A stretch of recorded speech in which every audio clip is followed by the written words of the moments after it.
and our Mobile for Development arm supports sustainable and inclusive development around the world. The research I am presenting today has been funded by the UK FCDO and supported by the British High Commission in Kuala Lumpur. The webinar agenda is as presented on the slide, and I invite you to type any questions in the chat as we go along. Thank you very much to the British High Commissioner, His Excellency Charles Hay, for joining us to deliver his opening remarks at this session, and to Hannah McCarthy from BetterPoints UK and Azrul Khalib from the Galen Centre for also joining us today to share their perspectives after I deliver our research findings and recommendations. To get us started, I'd like to invite His Excellency to please offer his opening remarks.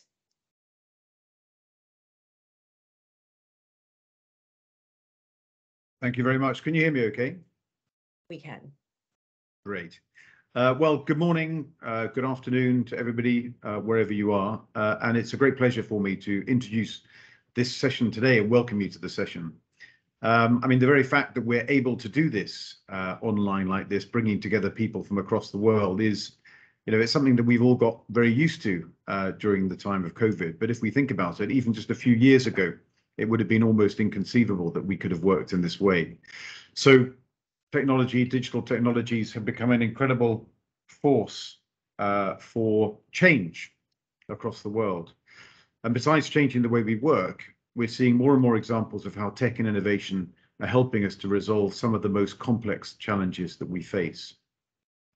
Last week, I had the privilege to speak here in Kuala Lumpur at the iNation conference hosted by McCarthy, the Malaysian Research Accelerator for Technology and Innovation. And I on the panel talked about the UK's innovation journey and the ways that governments and private sector have their role, but must work together to make innovation successful, driving innovation for social and economic development. And from the response, it was very clear that this resonated very strongly in Malaysia, which was very encouraging to hear.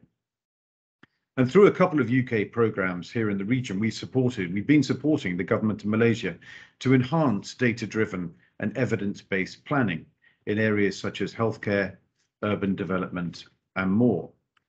And to complement the program work, we're very, very happy to support GSMA in delivering this research, looking at the important role of data and technology in sustainable urban mobility and healthcare for Malaysia. Better use of data, as we now all know very well, can help organisations of every kind succeed across public, private, and third sectors. Of course, we also need to think about security, governance, and inclusivity aspects, and I think that's going to be covered in the course of this presentation, this research.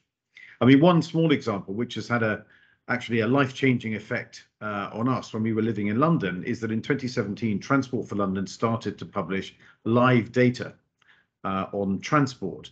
That led to reduced commute times, less congestion on public transport, and enabled my children to have a little bit more time getting themselves ready for school, because we knew that we could get to the bus stop in time to catch transport to school. So that, I think, is a wonderful example of a customer-facing product that's made a real difference to people's lives. And there are lots I think you're going to be hearing about later on during the course of this session. So I won't spoil any more of them by saying anything else. But let me finish by thanking again everyone who's contributed to this research project, including particularly our partner GSMA and everybody who's been involved in the study. And a special thank you to our guest experts from BetterPoints UK and the Galen Centre, who will be speaking later. I wish you all a very fruitful session, and I hope that this kicks off many important conversations and leads to meaningful collaborations, all for a sustainable future. Thank you very much. Thank you very much, His Excellency Charles Hay. Thank you for those opening remarks. Regina, are you able to go back to the deck where I've my notes are not there anymore? So I think if we exit Spotlight, maybe. Let's see. Okay. So that did not work, but that's all right.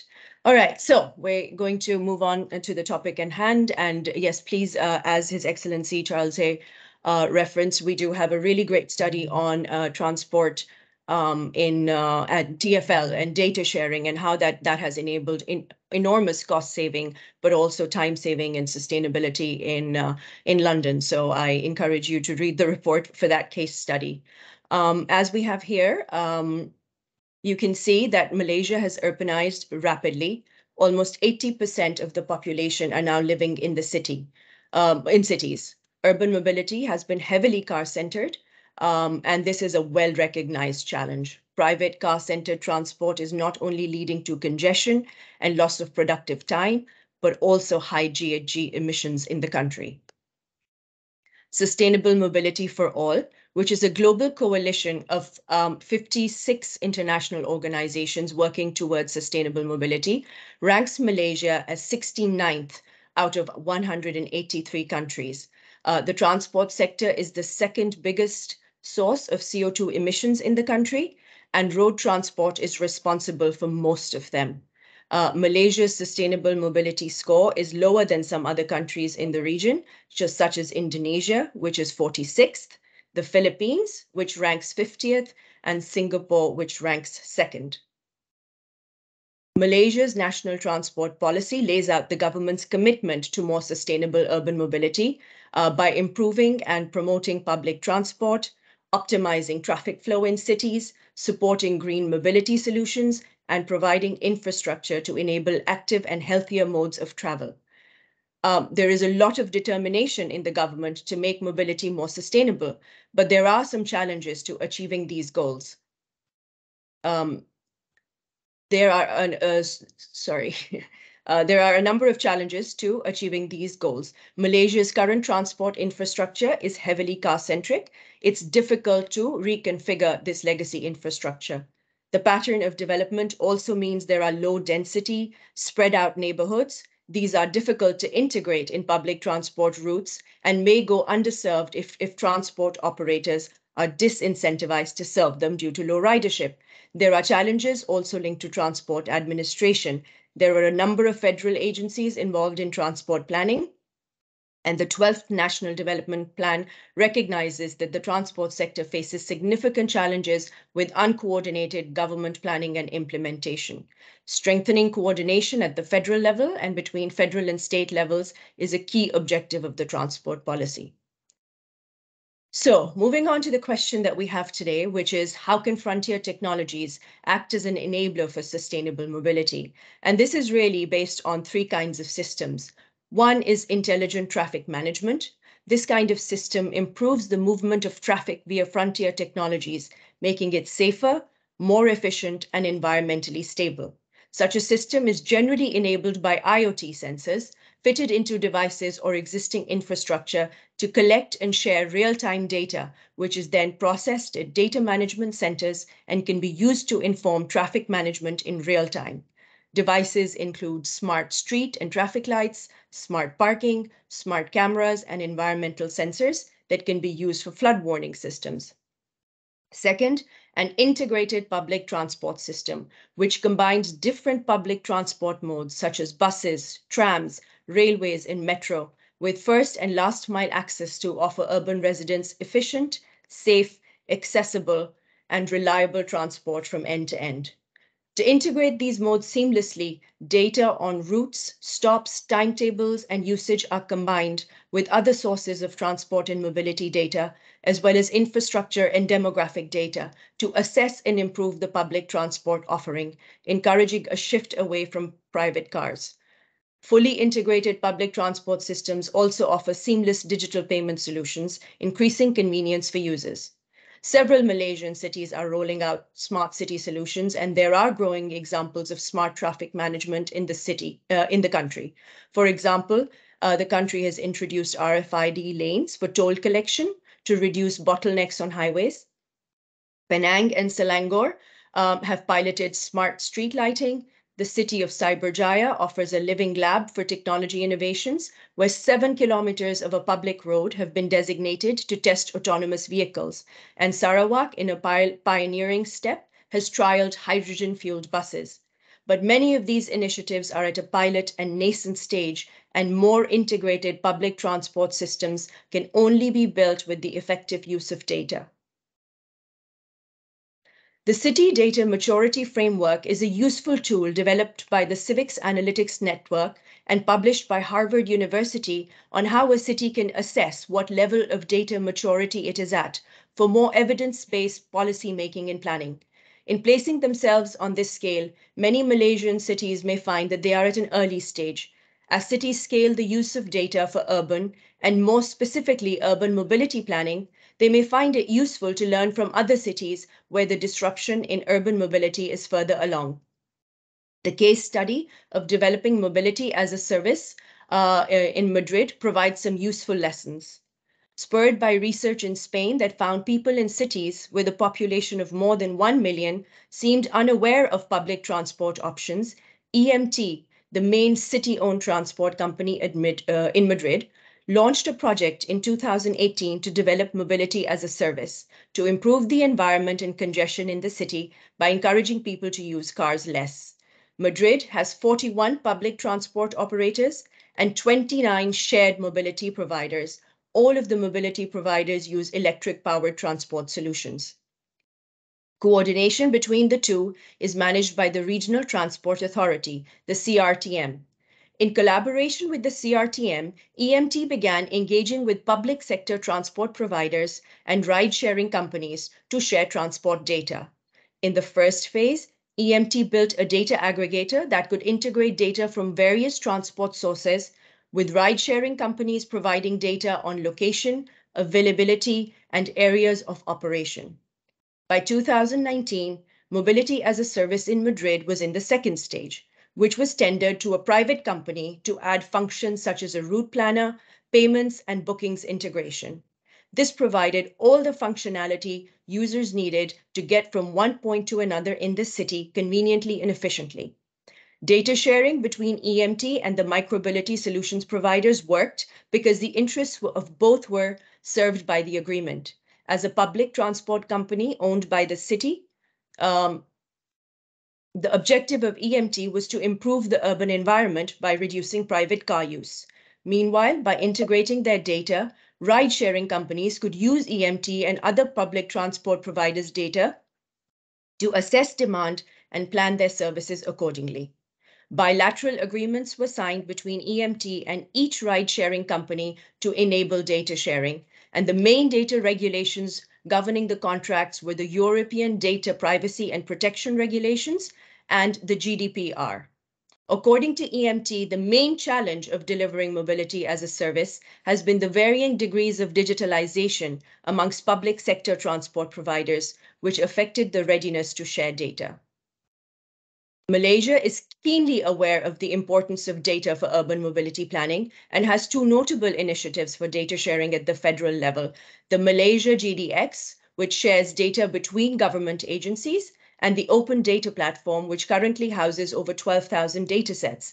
Malaysia also introduced an integrated transport system in 2005 and released an Intelligent Transport System Blueprint 2019 to 30 to build a more integrated and tech-enabled transport system. However, in 2020, Malaysia ranked 78th out of 187 countries in the Open Data Inventory, compiled by the Open Data Watch, as compared to Indonesia, which ranked 33rd, the Philippines, which ranked 18th, and Singapore, which ranked 1st. There are a few actions that could be taken in Malaysia to improve public sector data sharing. Firstly, regulations that clarify data privacy in the public sector so that it is clear to public officials what data can and cannot be shared, and agencies do not have to put their own data sharing rules in place. Secondly, the DPDSA, the Public Sector Data Sharing Framework, can be effectively operationalized and popularized. Third, having more capacity in the public sector for the sharing of public sector data with the resources allocated specifically to this would be enabling. Finally, launching dedicated transport data platforms could prove transformational for urban mobility. Traditional data sources for mobility planning, although important, rely heavily on survey data, which is both costly and time-consuming to collect. Data from sensing technology is enabling smart transport in cities, but can also be expensive due to the infrastructure investments required. However, some companies are inadvertently and organically generating data from their services that is proving to be extremely valuable for urban mobility planning as it enables big data analytics. The most notable data sources include data from navigation apps such as Waze, data from shared and micro-mobility providers, potentially digital payments data, and mobile operator data. Waze, for example, makes two types of data feeds available to partners: information on accidents and road hazards reported by users, and feeds on traffic jams from anonymized, aggregated user GPS signals that assess location and speed. These feeds are made available on Google Cloud, and partnering cities can generate visualizations and integrate their data, which they can retain ownership over. During COVID-19, mobile operator data was enormously helpful to governments in mapping the movement of people in cities to predict and curb the spread of COVID. Since then, some mobile operators have developed products that enable both the private and public sectors to use mobile big data once it has been de-identified, randomized, and aggregated to understand mobility patterns in the city. In the UK, both the mobile operator Vodafone and O2 provide mobility insights to the public and private sector for transport and commercial planning. To form such data partnerships, our research shows that certain enabling conditions are necessary. These include a clear, specific need for data by the demand-side organization, sustainable partnerships agreements, the investment to scale successful pilots to longer-term agreements, clear governance of data, and enabling regulatory environment and technical capacity. So where do cities in Malaysia that have not yet begun their data sharing and integrations journey start? Our recommendations pertain to the following elements: objectives and capacity assessment, set clear, measurable transport objectives at the city level, and begin by conducting an infrastructure needs assessment at the city level. Also conduct a citizen engagement exercise for urban mobility to ensure transport objectives align with the needs of urban residents, especially women, people with disabilities, the elderly, and lower income segments. Secondly, identify key public and private data sources and engage with data holders for urban mobility planning. Ensure that the regulations and frameworks are in place. Establish a mobility data sharing framework. Sustainable Mobility for All provides a useful data sharing framework specifically for mobility that calls for clear policies at 5 levels: data collection and merging, data standards, data infrastructure, governance and accountability, and use and analysis. Coordination and stakeholder engagement is also essential. Increased coordination between federal, state, and local level agencies so there is clear ownership of the policy agenda, and empower state and local governments to drive transport planning. Finally, be clear on data governance when forming public-private partnerships and the infrastructure and data management plan once the partnership ends. And also to continue to invest in cybersecurity and maintain the highest standards while building public trust in how data is used for urban planning. Ensure that all partnerships adhere to data protection standards. Data shared for big data analytics must be de-identified, randomized, and anonymized. We're very lucky to have with us now the Chief Operating Officer of a company, BetterPoints UK, Hannah McCarthy. BetterPoints is a technology-enabled behavior change organization that is working with both the private and public sector partners, and in particular local councils in the UK, to get people moving more sustainably and improve their health through better lifestyle choices.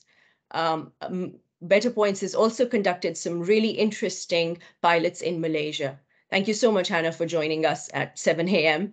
And we're very excited to have you here and share your experiences and some of the projects around changing the ways that people move in cities to make them more sustainable. So please, will you first tell us a bit more about BetterPoints and how tech-enabled behavior change works? Yes, of course. Good morning, good afternoon, everyone. And thank you for inviting me today, Nigham. It's a pleasure to be here. So BetterPoints, as you have introduced already, Nigham, is a behaviour change technology company. We've been developing our behaviour change technology platform and complex programmes of intervention for about 10 years now. The platform, just to speak a little bit about the technology first off, is primarily an app-based user-facing engagement tool, but with a much more complex server-side content management system and reward management system that sits behind the app, which allows us to customize various programs for health and active travel and sustainability. We're probably about 70% of our projects are sustainable and active travel based, and the other 30% are more health focused. Great, thank you so much. Will you tell us about some of the work that you're doing in the UK with the councils there in both sustainable mobility and health? Yeah, be great to hear about those. Yep, happy to. I would think probably one of the most interesting projects that we've been working on has been going on now. It's just entered its 5th year, and that's with Leicester City and County Councils. And it's interesting in many ways, primarily, I think, because of the work that we did during COVID, where we were able to work very quickly with the local authorities to geolocate all of the temporary infrastructure routes that they put in place in order to not only promote those routes to users, but also to collect data around the benefits that could then go into future planning and decision making around whether those different routes became permanent or not. So it was a great example of public-private partnership working in the respect that we were, as they were popping up the temporary infrastructure, we were loading those routes into the system. We were adding content and we were adding messaging such as particularly what we call ecological momentary assessments, which means that we are able to interact with people and ask them about their experience of the route at the time of their journey, rather than asking them to retrospectively talk about how useful the infrastructure may have been. So that's an interesting project from the point of view of how we were able to pivot and work with the local authority during that challenging time, but also in the respect that it's been going for so long now. So we have renewed year on year, and that's testament to the benefit that the local authority see. And there is a small video on our website if anyone would like to learn more about the relationship that we have with Leicester City Council. Interesting though, I was looking at some of the figures before this call about the case study in Leicester, and comparatively it's quite a similar size to the city of Bologna in Italy. And I've spoken in the past about Bella Mossa, which was a very successful programme that we ran for 2 years in Bologna. And what's interesting is that the population size is very similar, but the engagement was much higher in Bologna than in Leicester. We have smaller numbers in Leicester, and I think that that's a really interesting cultural difference that we see in the UK compared to elsewhere in Europe. It's something that I can talk about a bit more when we talk about some of the lessons that we learned as well in our programme in Malaysia. I'm conscious of time, so very quickly, a health programme that we've been working on in the London borough of Hounslow in the UK. This is a programme that has now just entered its 2nd year. It's recently been renewed with a 2-year contract. And there we've been primarily looking at increasing physical activity, but we've also been looking at how we can incentivise other healthy behaviour change. So around things like smoking cessation and attending weight management clinics. And we're seeing some really interesting results there, particularly around changing up the incentive levels to encourage people to stop smoking. some statistics from that program are that 70% of those that were inactive at baseline, we baseline all of our users at the start of our programs so that we can assess the behaviour change, and 70% moved from doing less than 30 minutes of physical activity a week to doing the NHS recommended levels of 150 minutes. So that's really encouraging. Brilliant. Thank you. That's great to hear. So how for the health, how does it work? So people sign up to the app and then they're incentivized to change behavior. So it's a direct relationship with sort of end users, or is it in partnership with a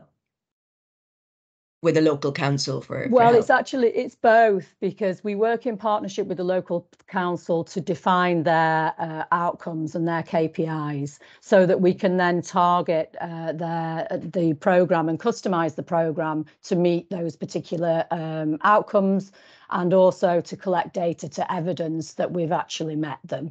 So it may be, for instance, that we have an area that's geolocated, that's perhaps a more deprived neighbourhood, that we can offer higher levels of incentives to, in order to get to reach people that are harder to reach, and to demonstrate how we've been able to increase physical activity through tracks data. So people are able to record a whole range of journey types. They can record walking, cycling, wheeling, scooting, and all of those count towards their physical activity goals, and we track that over time.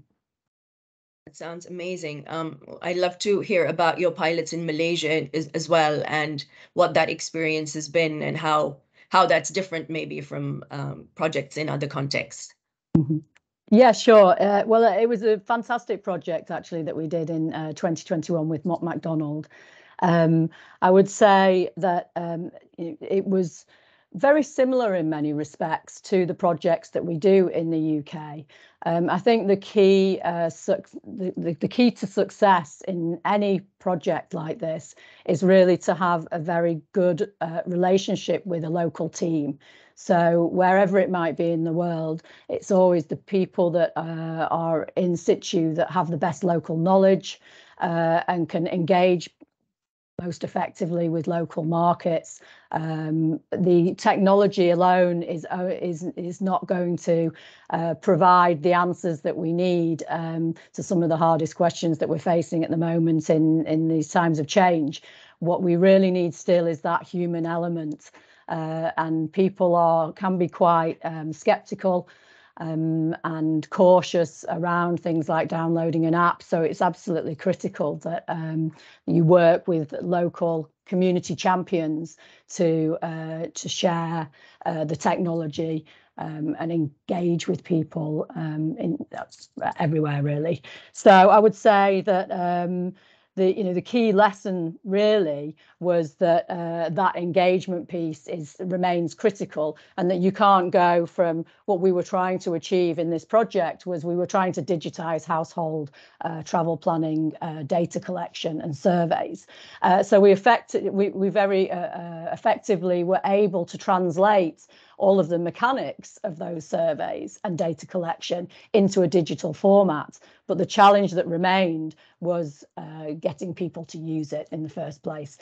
So I think the key lesson was that perhaps to go from a purely face-to-face solution to a purely digital solution in one great leap, it was perhaps a little ambitious, and that maybe a hybrid solution with more kind of assessment of the data and targeting throughout, and feedback to the teams on the ground is what's needed. Right. So it isn't just deliver the solution, it is very much a feedback loop and engagement with community and community champions that makes the tech do its job. Exactly. Yeah. It's no magic bullet. Yeah, thank you so much. I wondered, Regina, my colleague Regina is on the line and is kindly facilitating Q&A. I wondered if there were any questions for myself or for Hannah that were transport linked, and also to the attendees. Please do jump in with any questions that you might have for either of us before we press on and talk about some of the learnings from the health research. Hi everyone. No questions in the chat at this moment. Let's just wait a little bit. Thank you, Hannah. You're very welcome. Thank you again for the invitation. Happy to answer any questions if they bubble up throughout the webinar. Yeah, absolutely. Thank you. Should we?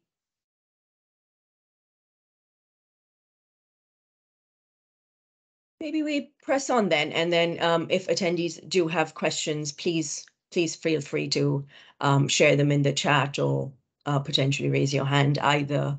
Either works. So thank you again, Hannah. And actually, sort of ending on that note on health gives us a nice sort of segue into talking about urban healthcare in Malaysia and what are the opportunities that technology and data offer in that regard. So continuing on. Right. So, like many other middle-income countries with high urbanization rates, Malaysia has a high incidence of non-communicable diseases, such as cardiovascular disease and diabetes. It is estimated that more than 75% of deaths in Malaysia are caused by NCDs. Malaysia also has the highest prevalence of obesity amongst adults in Southeast Asia, with half of the adult population overweight and almost a fifth obese. In addition to the impacts of pollution and lack of activity on health resulting from urbanization, health behaviors such as poor eating habits and high levels of smoking contribute to the high rate of NCDs, and over 35% of the total population has low health literacy, compounding the problem. Income inequality in Malaysia also has an impact on the accessibility of treatment. Malaysia has a two-tier system of private and public healthcare. While good quality universal healthcare is available through the public health system, wealthier citizens tend to access private healthcare to avoid the long wait times in public healthcare facilities. While Malaysia has increased per capita spending on healthcare as a percentage of GDP over time, the country spent just under 4% in 2019, slightly less than Vietnam, Singapore, and the Philippines. The healthcare system is almost equally funded by the public and private sector, and the two healthcare systems operate fairly independently of each other. While the Ministry of Health primarily funds public sector healthcare, approximately 3/4 of the private system is funded by out-of-pocket payments, the second biggest source of healthcare funding in 2020, which is why much less of the lower income segment or B40 group of the population utilize the private system. Malaysia needs to further extend its universal healthcare coverage and reduce the out-of-pocket expenditures to make healthcare more equitable. Malaysia has been aiming to increase the adoption of technology for healthcare delivery since the telemedicine flagship project in 1997. Notable initiatives include the early adoption of telemedicine, the move from paper health records to electronic health records in hospitals since 1999, and the launch of the Malaysia Health Data Warehouse, an integrated health data warehouse in 2017. The strategic goals of the digitization strategic plan of the Ministry of Health, as captured in this slide, are wide-ranging and aim to improve overall service delivery. However, with the rising incidence of NCDs and the strain on the urban healthcare services in Malaysia, tailored strategies that deploy digital tools to manage NCDs could have a significant impact on health and morbidity, reduce the load on urban healthcare systems, and make healthcare delivery more efficient. So firstly, what are some of the tools that could be used for the prevention of NCDs? The most prominent digital tools for NCD prevention include gamified fitness apps to encourage physical activity and health messaging delivered via online channels to improve health literacy. The WHO European Office for the Prevention and Control of NCDs has several innovative initiatives to combat NCDs that might be replicable in Malaysia. For example, in the UK, the NCD office is working with academia to develop a data platform that will integrate data from meal delivery apps to understand the types, nutritional quality, and geographical reach of meals being offered, to inform policies on food retail and consumption. Since 2015, the WHO has also been developing a platform in the UK to monitor over 100,000 food and drink products retailed online at all major supermarkets in the country, providing granular data that can be utilized for big data analytics and evidence-based policy making around food and nutrition. Secondly, this is for the screening of NCDs. Basic health screening for NCDs is widely available in Malaysia, but test results can take time, and results are mostly delivered in paper format. To provide more efficient screening, the health tech BMZ Technologies has developed an app, the My Health Card, which enables users to receive and store digital copies of their NCD test results, which can then be easily used for further consultation with healthcare professionals. Because the development of EMRs in Malaysia is still underway, users' access to their NCD health records via such applications puts users in more control over their NCD management and treatment.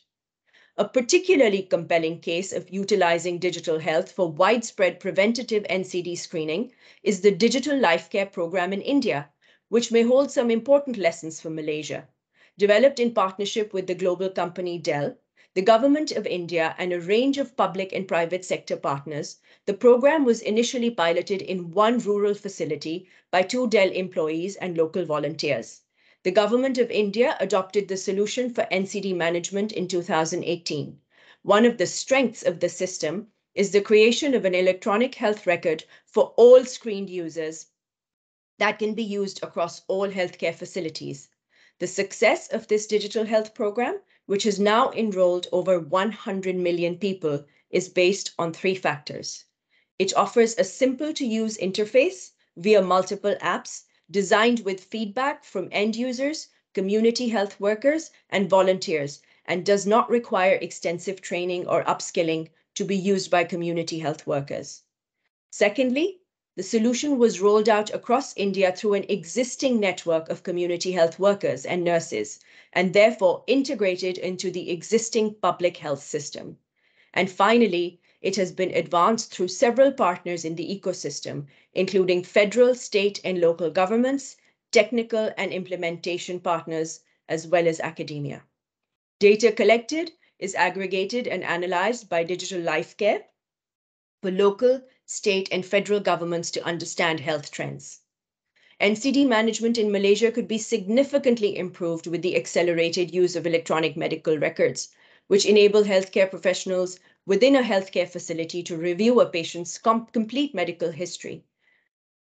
EMRs help improve accuracy, reduce errors, and duplication of tests. Patients' health records were first shared digitally in Malaysia more than 2 decades ago under the Hospital Information System, but the initiative has had limited impact, and despite a renewed commitment by the Ministry of Health in 2018, by 2020, only 25% of public hospitals and 9% of public health clinics had developed EMRs for patients. The MOH has attributed the slow development of EMRs to budget constraints, rapid advancements in technology that have been challenging to keep pace with. The concern over data privacy and security of medical records has also been a challenge. In this regard, blockchain technology, which is a distributed ledger technology, is a database that enables data sharing while protecting its accuracy and keeping it secure, and it offers a promising path forward for digitizing and sharing medical records. A DLT database is held on a network of computers that all hold identical copies of the database. Information added to the database cannot be amended or tampered with. Users' data on such a ledger enables them to store their data securely and have control over their records and over who accesses them. In Malaysia, the health techs Doc2Us and Data8 are using blockchain technology to enable patients to store, access, and share their health records from a variety of sources with their healthcare providers, giving them full and secure control over their health records and improving the efficiency and accuracy of their treatment. There are a range of applications for digital health solutions in low and middle income countries that can change the efficiency of the public healthcare system. These improve patient care, simplify administration in healthcare facilities, provide cost and energy-saving infrastructure, enable remote monitoring and data-driven policymaking to tackle public health challenges. For Malaysia, digital health can reduce the strain and improve the quality of urban public health care most effectively through more efficient triage, telehealth services, EHRs, and the development of a health data warehouse. In terms of triage, in the UK, for example, Dr. Link is a leading supplier of online triage and video consultation services to GPs across the country. Dr. Link takes a patient's information and uses an algorithm to determine the best course of action, as well as offering video consultations. It reduces the number of hours doctors spend in consultations, and it also reduces costs. In terms of telehealth, Malaysia was an early adopter of telehealth with the flagship digital project in 1997. However, the country now trails its neighbors in offering telemedicine solutions, which primarily enable remote online consultations with healthcare professionals. Private sector-led initiatives in telehealth are growing, with health techs such as Doctor on Call, Speed Doc, Doc2Us, and Care Call offering remote consultations and even online pharmacies. Telehealth is even more important with rising mental health problems in the country.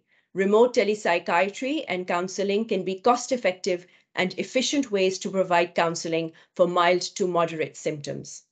However, surveys with doctors suggest that there is a nervousness around the use of remote consultations. These concerns are linked to legal and regulatory challenges, the quality of the online connections, worry over data privacy and protection, missing a diagnosis via online consultations, and also billing and insurance challenges. The EHR. In 2008, the Ministry of Health launched the Malaysia Health Information Exchange. As previously noted, the uptake of EMRs has been low, and currently only 10 hospitals have implemented Malaysia Health Information Exchange, which lacks the agility to easily integrate data from other systems. Technical challenges, data standardization, and interoperability have been identified as some of the barriers to EHR development in Malaysia. The development of an EHR system that is interoperable, secure, and easy to use across the healthcare system has been a challenge facing most public health systems globally. This is partly due to the nature of clinical data, which is difficult to accurately standardize even with defined data standards, as well as the extremely harmful consequences of medical data leaks as compared to other personal ID. Due to the rapid advancement of digital technology, the UK National Health Service has continued to revise their vision and formulate policies, offer guidelines, and set standards for the digital adoption in healthcare and development of an EHR system. In 2018, the Department of Health and Social Care released the policy paper, The Future of Healthcare, Our Vision for Digital, Data, and Technology in Health and Care, outlining clear guiding principles, including user needs, privacy and security, interoperability, and openness and inclusion through an internet, mobile, and cloud-first approach. To operationalize this policy, the NHS has published digital data and technology standards and is devising an accompanying strategy. It has also published a list of accredited suppliers of EHRs that health trusts can choose from to enable interoperability and allow different data platforms to speak to each other. Key lessons from the NHS include the importance of enabling local trusts to choose their systems and suppliers while ensuring interoperability, publishing clear guidelines that do not conflict with other regulations, building the capacity of all staff to be digital first, and working with vetted private technology supplier. And finally, the Health Data Warehouse. So in 2017, the Ministry of Health launched the Malaysian Health Data Warehouse, a platform to collect and integrate anonymized data on the population's health from public and private health systems and other relevant sources. A health data warehouse that combines data from a range of sources can enable data-driven healthcare policy to tailor interventions to community needs. Meanwhile, big data analytics can help prepare health services for disease outbreaks, and future emergencies. The Malaysia Health Data Warehouse has not gained significant momentum, however. In part, this is due to the siloed nature of healthcare data collection in Malaysia and a lack of buy-in or capacity of healthcare practitioners. As mentioned earlier, private hospitals' data systems are not interoperable, and very few public hospitals have managed to integrate their hospital information system with Malaysia Health Information Exchange. Capacity building in healthcare facilities to understand the importance of sharing data on the Malaysia Health Data Warehouse and to do so effectively will help accelerate progress. A great example of an effective health data warehouse is the Massachusetts Public Health Data Warehouse in the US, which is built on the 4 pillars listed on this slide: governance, legal, technical, and operational. The warehouse was established to understand the opioid crisis in the state better, and the data warehouse currently contains more than 24 data sets from hospital cases and discharges, payers claims databases, birth certificates, substance addiction bureaus, ambulance trip record informations, the cancer registry, the prescription monitoring program, death certificates, and nutritional and substance abuse recovery programs. This data is used by the Public Health Department for evidence-based policymaking. The ITU and UNESCO have proposed 6 building blocks in terms of digital health systems, which include formulating and executing a digital health strategy, creating the right regulatory framework, ensuring access to digital infrastructure, ensuring interoperability, and establishing effective partnerships to ensuring sustainable financing. Based on these building blocks proposed by the ITU and UNESCO to accelerate the adoption of digital health, some key recommendations for Malaysia include: firstly, updating regulations. Malaysia's Telemedicine Act from 1997 has not been gazetted. Updating and gazetting a telemedicine law will increase confidence in offering remote consultations. Secondly, digital healthcare products and medical devices are governed by the Malaysian Medical Device Act of 2012. The regulation needs updating for new technologies to be used for digital health services, and the approval of new devices and software needs to be fast-tracked. The Personal Data Protection Act requires the express consent of patients be taken to collect and store data for future patient care. However, for institutions using hospital information systems, this consent is taken as implicit. Medical practitioners have expressed concerns over how to record consent when delivering remote care. Regulations linked to consent for digital health records needs to be clarified and widely publicized among healthcare practitioners. In the UK, the NHS has an information sharing policy specifically for the NHS staff in exchanging data with healthcare system and with external bodies. The government takes the approach that not sharing data can be as damaging as doing so, and that data sharing for better services is essential but must uphold data privacy. Secondly, digital infrastructure. While Malaysia offers good connectivity and access to Wi-Fi, digital health solutions such as remote monitoring and telehealth require consistent, reliable services and speed. Thirdly, interoperability. The Health Informatics Centre under the Ministry of Health is responsible for setting health data standards in Malaysia, and these standards have been under constant revision to keep pace with innovation and international developments in health data standards. However, the low uptake of HIS and Malaysia Health Information Exchange indicates the significant challenges that hospitals are facing in uploading and integrating data. In particular, private hospitals have their own systems that don't easily integrate with the Malaysia Health Information Exchange. Public trust and cybersecurity. Malaysia faces the serious challenge of lack of public trust in data sharing. In news coverage in 2020, Malaysia's Deputy Communications and Multimedia Minister reported a 109% increase in cybersecurity incidents. Despite Malaysia's high ranking in cybersecurity, reports of such breaches undermine public trust in the government's ability to keep data safe. Several countries have enabled citizens to access their health data and see whom it is shared with. For example, in Iceland, an app was developed in collaboration with a private UK firm that allows patients to access and download their health records. In Finland, My Kanta pages provides patients with access to their public and private health records and enables them to upload health data from smartphone apps and wearables. The system also enables them to see who has viewed or accessed their data. While ensuring that cybersecurity for health data is robust, the Malaysian government would benefit from conducting a public education campaign to assure its citizens their data is safe and communicate the benefits of an EHR system and sharing de-identified data on the health data platform. Thank you very much, and I am now delighted to welcome Mr. Azrul M. Khalib from the Galen Centre for Health and Public Policy. Azrul has over 19 years of experience in digital health and writing about issues of public health in Malaysia. And thank you so much for joining us. So I guess, Azrul, my first question to you, given your extensive experience, is your assessment of where digital health can have the most impact in the Malaysian healthcare system.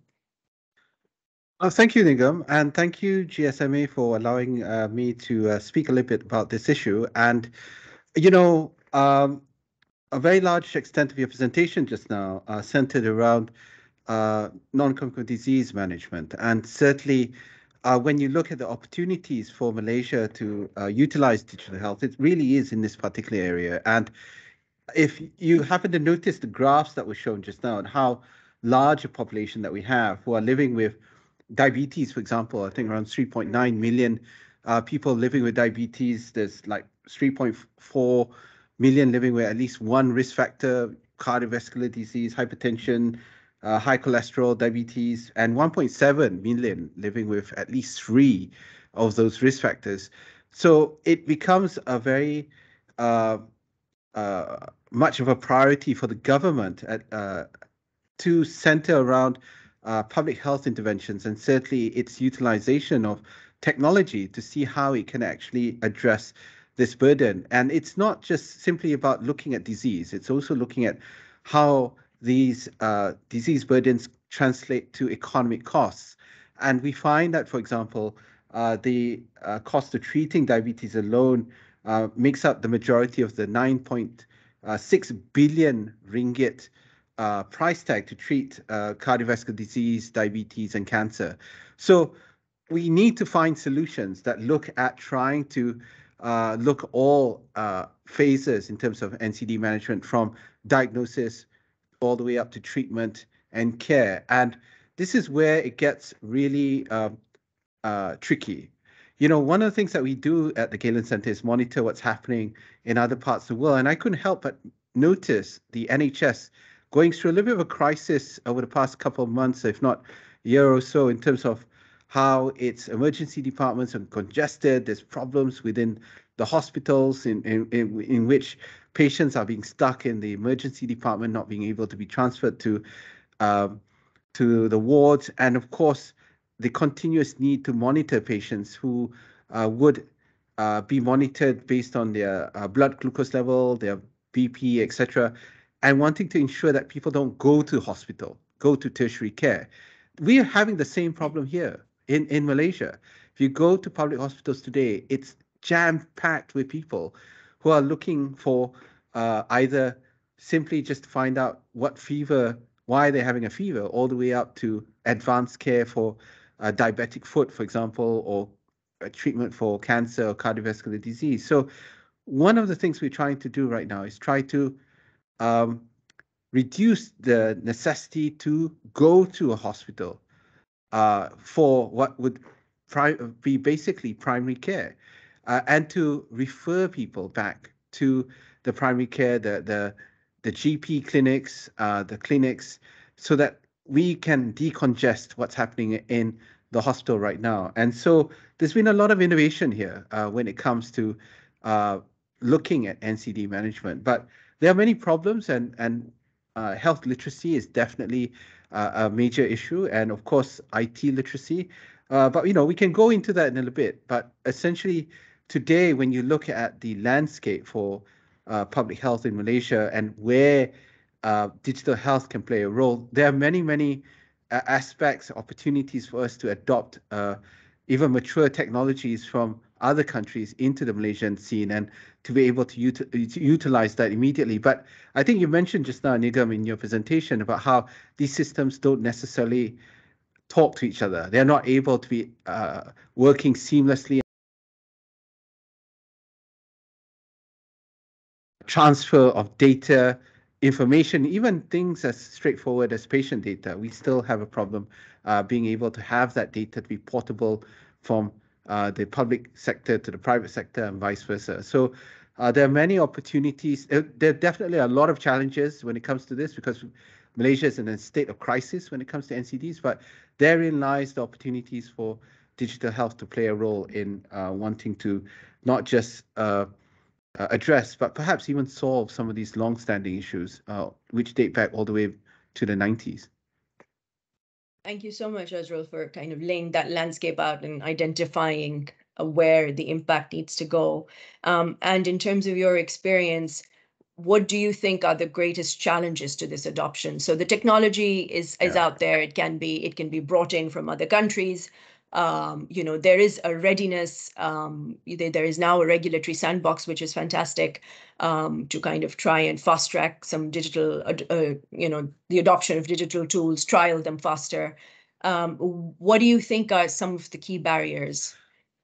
Well, where do I begin? There's quite a few, and one of the main problems we have is the siloed approach to many of these initiatives. I think was mentioned earlier, and for which there are a lot of people who are trying to put together solutions for problems they see in the health sector, but the period in which these solutions are adopted, or the length of time in which these solutions being considered and then adopted for actual use is quite long. It's quite slow in terms of the regulatory process. You mentioned just now about a piece of legislation, the Telemedicine Act, which was passed into law but never gazetted, which means, it's now dated. It's 30 years old, and it's no longer fit for purpose and would actually require it to be repealed and a new law to be passed in order for it to be relevant. And this is where, our systems are not catching up with technology. And a fair bit of work that was done during the COVID crisis, during the lockdown, the telemedicine initiatives, I would argue were technically illegal or in the gray zone of not being regulated. And this is where it's a problem, because even though you may find solutions that are able to be effective and it's affordable, it's able to be deployed in the sandbox level or at the trial level, they can't ever be deployed because there's no regulatory framework that makes it legal to do that. So we need to be able to address that issue. And I'm hoping that with the new government that's just come on board, the new administration in Malaysia, we can try to sort out some of that. The other issue is, of course, the health literacy problem. The issue here in Malaysia, where we are scratching our heads on why so many public health initiatives often fail, is really linked back to the level of health literacy in the country. 30% of Malaysians, according to the National Health Mobility Survey of 2019, can be considered as health illiterate. And when you say health illiterate, it means that the information that's being provided to people, they do not understand, and they don't see how it's relevant to them. And most importantly, they don't see how that information should be applied to themselves so that they can change behavior. So even if you use digital health solutions to be able to deliver information effectively to people, they may not necessarily understand enough to be able to change the behavior for the better. And we saw during COVID, unfortunately, where there were a lot more draconian rules, regulations that were being put forward to try to encourage people to stay at home, people were unnecessarily penalized for not understanding why it was necessary for them to put on a mask, adopt COVID-19 protocol measures and so forth. And there was quite a lot of unfortunate, even instances, which I would consider as unjust, happening during that period. But I think one of the biggest issues, Nigham, and I cannot stress this enough, is investment. And we haven't invested enough in this area to begin with. And this is where, when you look at the budget, Malaysia's health budget unfortunately focused very much on the operational costs and less on the development costs. And this is where any new money that's made available, we celebrate every billion that comes our way for health in the budget.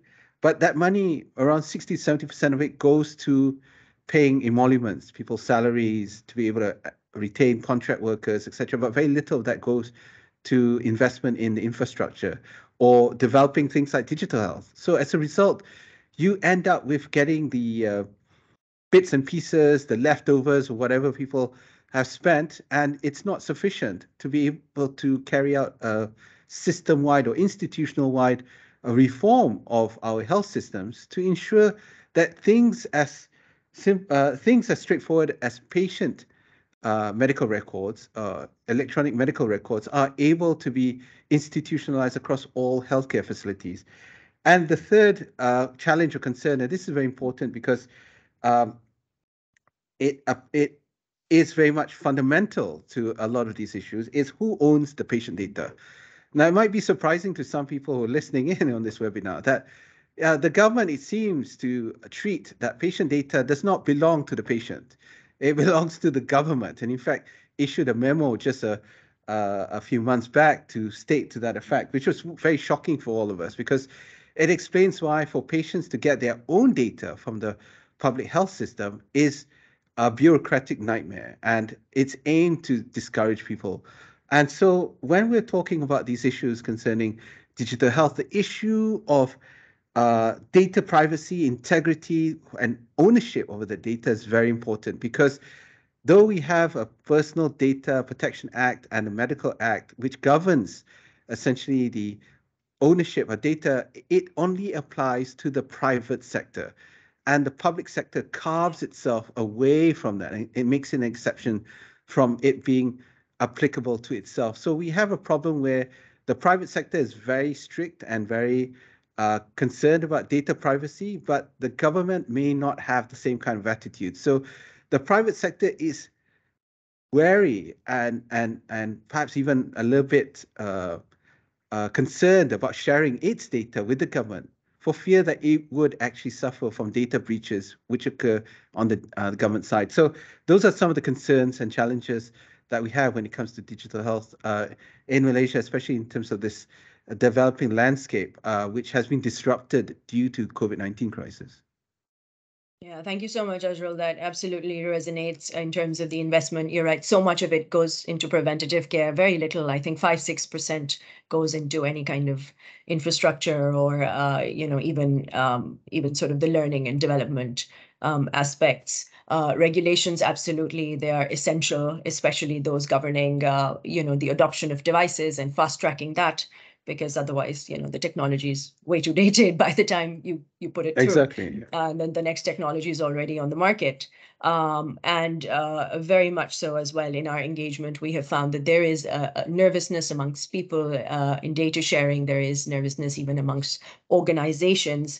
And that's why I kind of bring up that NHS example, which is the idea is that you think, well, us not sharing data could be equally as harmful. So how do we share it, ensuring though that personal privacy is not violated, and sort of trying to build data platforms or doing data integration with that sort of attitude in mind, like we must ensure the privacy, but we must also ensure that the data is enabling better policy making and better healthcare. So I think Malaysia's sort of at the cusp of that maybe kind of attitude shift, or really, getting there, I think. Thank you very much. I suppose my last question with you, and then I'll open this up to our guests, is so what are some of your key recommendations then, maybe your top 3, so to accelerate the pace at which digital health is being adopted? Well, I think low-hanging fruit includes things like the regulatory framework. We really need to sit down and write up a new piece of legislation to govern telemedicine, and to be able to table that in Parliament and pass it as quickly as possible, simply because in order for many of these solutions to be deployed across the country, it needs to be existing within that framework in order for it to be understood in terms of liabilities, in terms of protections, and most importantly, the responsibilities of the different people who are adopting these technologies, just simply because we need to have recourse, if anything, onto it were to happen. The second is, of course, we need to look at how we invest in digital health, how much of that is and where. Your slide just now was a very interesting one concerning some of the areas in which Malaysia has been looking at. You have their triage, telehealth, EMR, and the health data warehouse.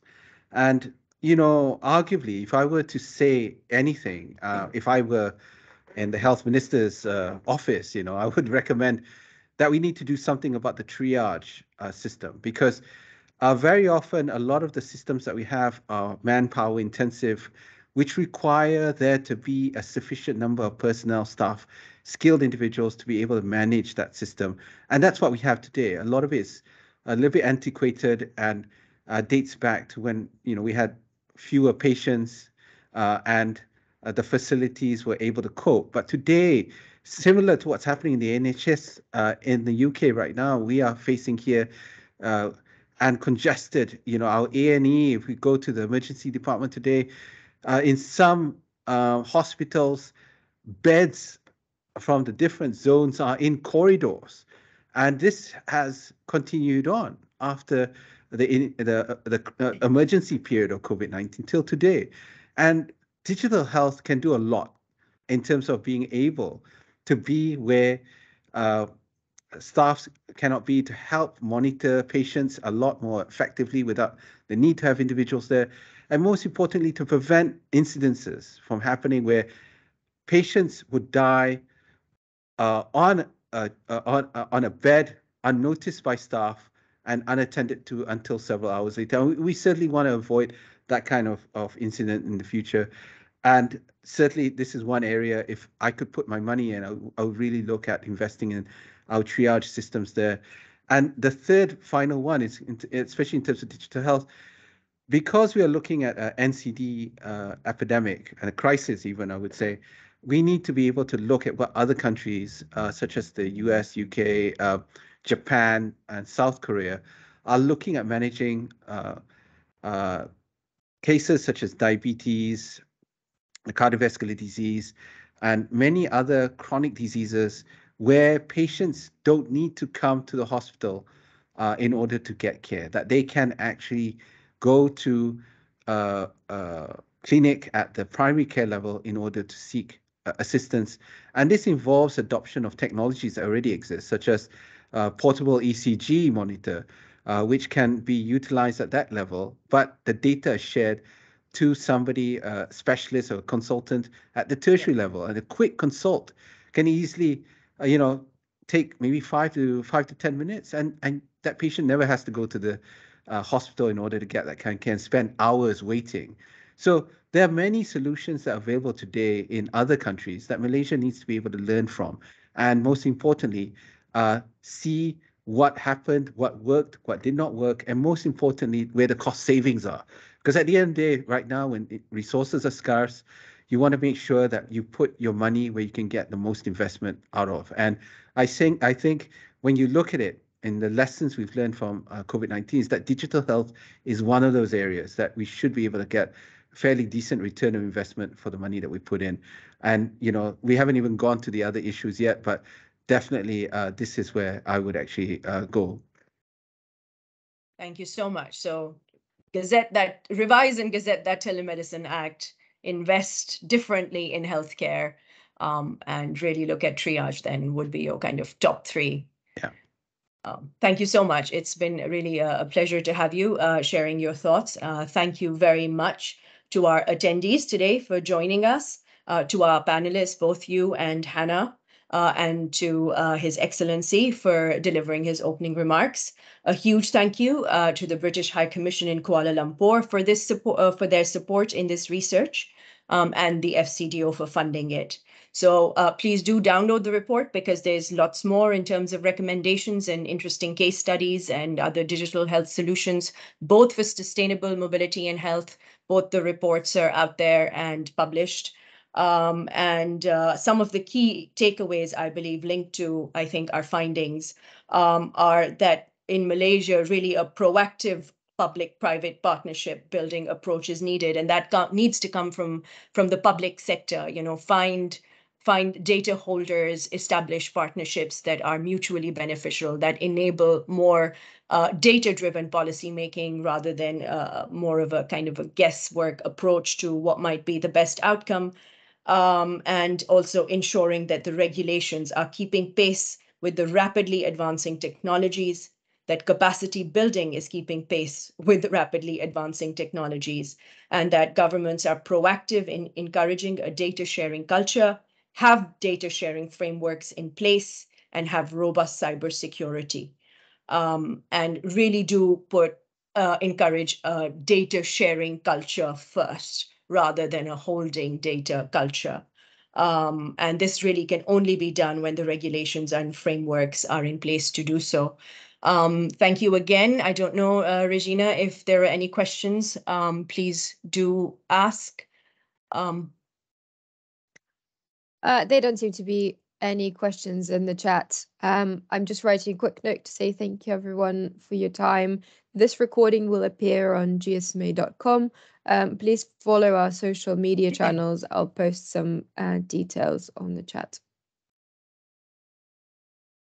Thank you. And thank you very much, Regina and Dolmy, for joining early this morning. I'm sorry. My colleagues at GSMA. There seemed to be one question. Okay. Michael asks, how do we integrate the work of things like UK Biobank to share data for policy planning? Michael, that's a really good question, and I don't think I know the answer, but I would love to know if anyone else does, maybe Hannah or... But I can most definitely get back to you with an answer. I wish I could answer it too, but I'm afraid that that's This not is the something UK that, Biobank? Yeah. No, I'm afraid that I don't have an answer, but I can certainly look into it as well for you, mate. I will be too now. Now I'm really curious. What is the answer? Thanks, Michael. And yeah, we'll get back to you with the answer, most definitely. So I guess if there are no other questions, then thank you very much for joining us today. And I will say goodbye. Thanks, bye. Bye, Hannah. Thank you. Bye, Azrul. Bye, everyone. Thank you very much.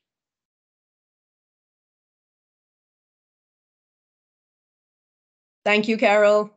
Thank you.